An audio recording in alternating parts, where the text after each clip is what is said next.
My name's Andy Schmuckler. I think about world events, and I think it's really important that the United States support the Ukrainians against this Russian aggression. I won't go into all the reasons why it's important, but I think it's vital to our interests and our values. And I know that I also think that it is appropriate that the United States stand by Israel,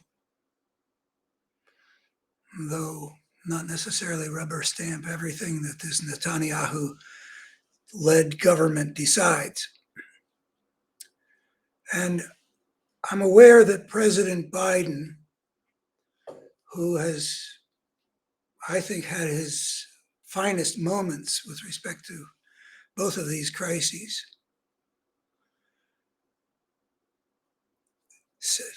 explained to the American people and to the wider world why there's a connection between the two.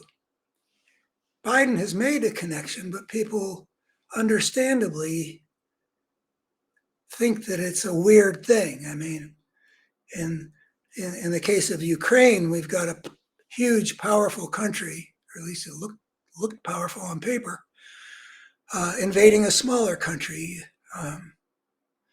And with this crisis with respect to that was unleashed by the atrocities of October 7th and is being continued with the bombardment by the victims of those atrocities of the area, the city, the polity of Gaza, from which that huge force that killed and raped and butchered came into Israel.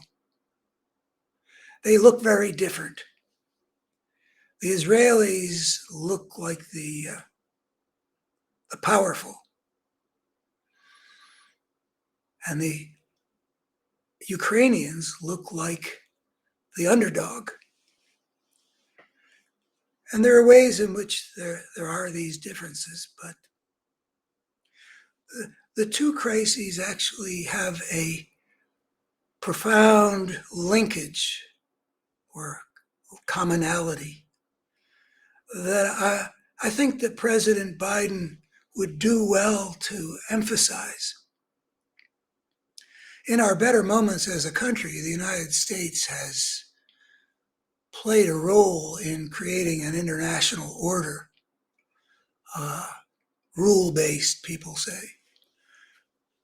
I think that that's been an important achievement of the United States since the end of World War II. What could be more crucial to the kind of international order that the leader of the free world should be promoting than the idea that nations have a right to survive? There are only two nations on the planet right now whose right to survive is seriously threatened explicitly by a major nation-state power, Ukraine and Israel. It's obvious with Ukraine, less obvious with Israel, because Israel is the mighty force of that area. But increasingly within reach of missiles, which are increasingly close to being armable by nuclear warheads, Israel faces not just the peoples right around them, but also the major regional power, Iran. Iran has made it an explicit part of its policy over the years, repeated that Israel should be wiped off the map. And they've invested a whole lot of strategic intelligence and weaponry and building up of movements that can serve as tools of their purpose. Some terrorist organizations or organizations that are weaker than Israel by far.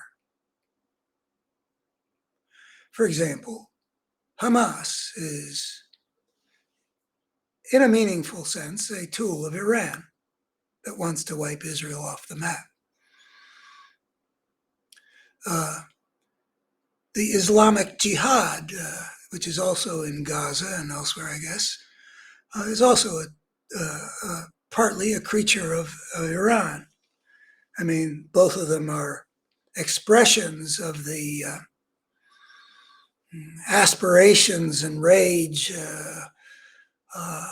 of the Palestinian people who have been embattled with Israel since even before either the country existed. But Iran is making use of them, and in the case of Hezbollah in Lebanon and to some extent in Syria, they are a serious threat to Israel. And they actually dominate, as far as my knowledge goes. They have dominated for some time the supposedly sovereign nation state of Lebanon. And they've got, I've heard, the low figure is 100,000. The high figure I've heard is 150,000 missiles aimed at Israel. Some of them, gather, capable of great accuracy, would really overwhelm Israelis' fine Iron Dome defenses.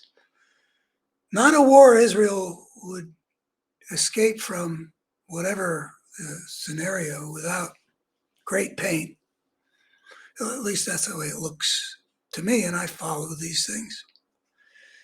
And incidentally, there's also another Iranian-backed group down in Yemen, the Houthis, or however you pronounce that, who lately sent some missiles toward Israel, saying, "We're here too," and they're also tools of Iran, whatever else they may also be in the Yemeni context. So Israel is actually continues to be, and is perhaps now more than it has seemed for a very long time, in danger for its actual existence. It could be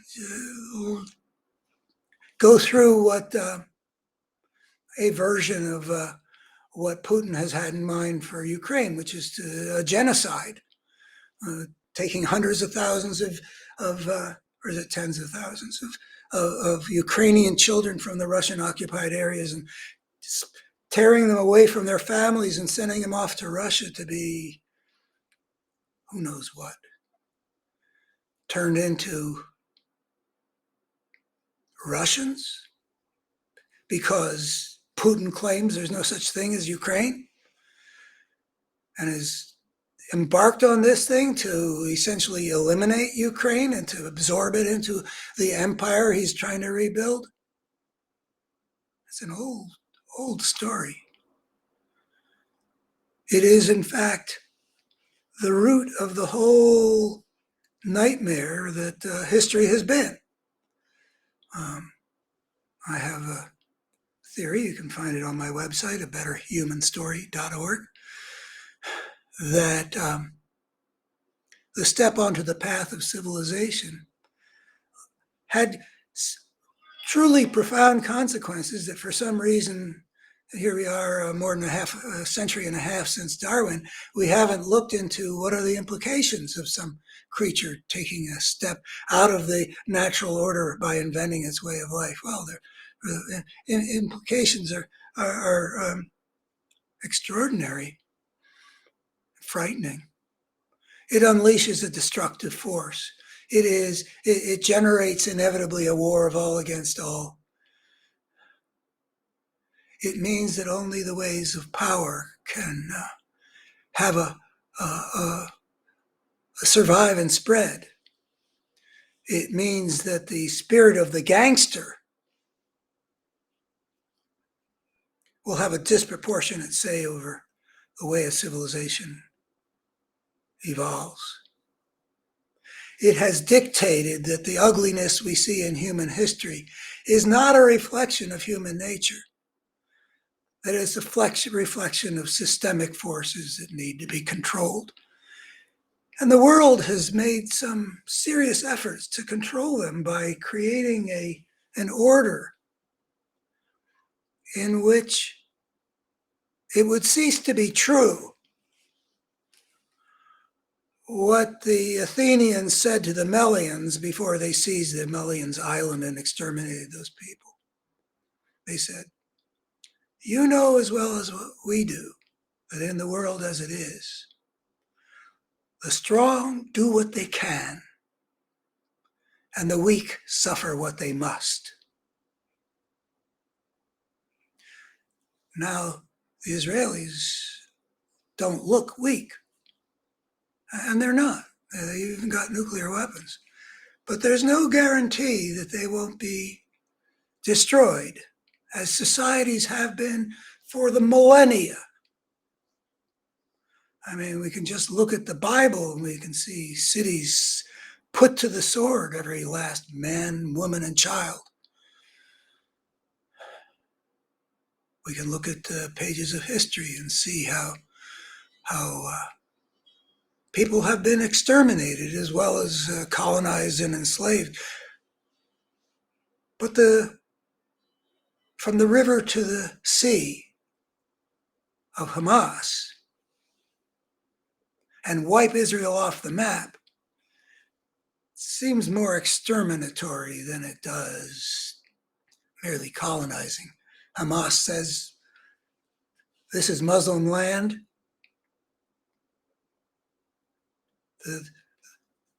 The Jewish people don't have any place here. Drive them into the sea? Does that mean they would leave by boats in the opposite direction that they came in from the concentration camps after World War II? Or does it mean the equivalent of the biblical putting a city to the sword? Well, Hamas seems to be exterminatory more than, go back to where you came from, as if people who have lived there for generations don't belong there. And the United States got formed by people being willing to use force without respect to rules to drive Native American peoples off the land that was theirs as legitimately as land gets to be, to live their life. But the strong do what they can and the weak suffer what they must. So after a few centuries of wars between the European colonists, now Americans, and the Native American peoples of the East, and then of the Midwest, and then of the Plain States, and pushing them aside on the Pacific Rim, the United States. And then doesn't exterminate people, though there's a fair amount of killing. But it deprives them of their life and their land. It drives them onto reservations where they're still struggling to find a meaningful way to be who they are. It's been an ugly thing going on for thousands of years. And the idea that's been growing up that imperialism is not okay, that people have a right to self-determination, that aggression against a neighbor is forbidden. It's in the UN Charter. that order is definitely the direction we got to go. So if I were President Biden, I would find some way of conveying to the American people and to the world that we all have a huge stake in developing such an order. It may actually be necessary for human survival. We're not going to survive with the war system being alive and well. Eventually, we're going to do what almost happened in 1962 if we haven't solved that problem, which is there was a possibility we would have a nuclear holocaust. We definitely need, I don't know, the President of the United States can't probably talk about that stuff, but we need to create a world in which a nuclear holocaust is not possible. And what that means is we would not have massive great powers with massive nuclear arsenals in relationship to each other such that a massive nuclear exchange could take place, like could have happened in 1962. And people worry about now about Taiwan and China and the United States. And we've heard Putin saber rattling. We can't afford to keep on assuming that all these situations are going to be navigated okay. We need to establish an order where that kind of thing doesn't keep happening, because otherwise it's like playing Russian roulette, spinning oh gosh, I'm supposed to know words. What's it called? Chambers, and pulling the trigger and hoping that this time isn't the one where there's a bullet in the chamber. You can't play that game forever. We got to be able to establish an order, the kind of order that Putin has done so much damage to. He must be defeated. His attack on the order that we need to create must be made into a vehicle of making him, of defeating him, of discrediting him, of discrediting that whole fascist aggressive mode that he recapitulated from the fascist aggression of Hitler invading Poland in 1939. The United States is arming Ukraine in defense of the democratic values, but also in defense of a world that we need to be creating.